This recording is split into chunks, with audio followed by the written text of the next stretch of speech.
Assalamualaikum warahmatullahi wabarakatuh.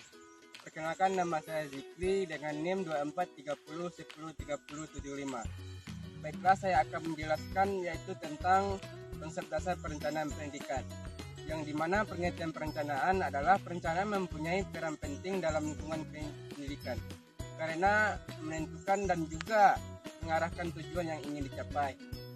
Sedangkan pengertian pendidikan menjadikan bagian integral terutama dalam mendukung pembangunan nasional, di mana pembangunan berorientasi pada pengembangan sumber daya manusia yang berkualitas dan berbagai sektor kehidupan. Selanjutnya yaitu konsep dasar perencanaan pendidikan. Perencanaan pendidikan menjadi hal yang harus diketahui secara spesifik oleh perencanaan pendidikan. Hal ini dikarenakan agar perencanaan pendidikan tidak membuat kebijakan yang tidak sesuai dengan esensi dari perencanaan pendidikan itu sendiri. Pendidikan. Yang pertama, aspek demografi. Jumlah penduduk pada suatu negara selalu mengalami perubahan yang disebabkan oleh faktor kelahiran, kematian, dan migrasi. Keterkaitan erat antara demografi dengan pendidikan sangat berperan penting, karena dengan ketersediaan data demografi baik dari sensus, survei, dijadikan dasar atau pedoman dalam perencanaan pembangunan bidang pendidikan. 2. Sosial ekonomi. Antara ekonomi dengan pendidikan terdapat suatu keterkaitan, di mana peningkatan salah satunya akan mempengaruhi peningkatan yang lain.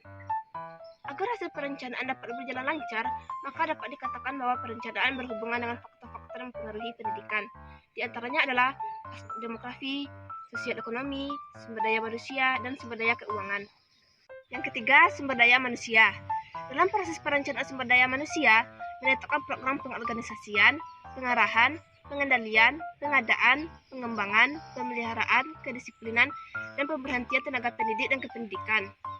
Proses perencanaan sumber daya manusia diawali dengan memahami visi, misi, tujuan, strategi, dan struktur dari organisasi pendidikan terlebih dahulu, serta mengkaji keadaan sumber daya manusia yang ada saat ini, baik secara kualitas maupun kuantitas.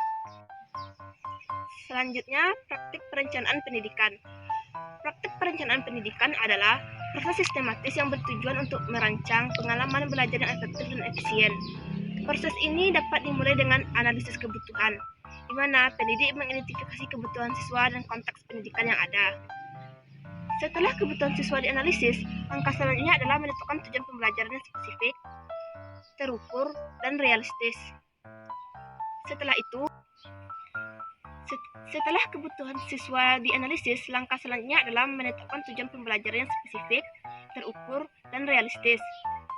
Setelah itu, pendidik menyusun materi ajar yang mendukung tujuan pembelajaran dan memilih sumber belajar yang bervariasi seperti buku, artikel, video, dan alat peraga untuk menciptakan pengalaman belajar yang menarik.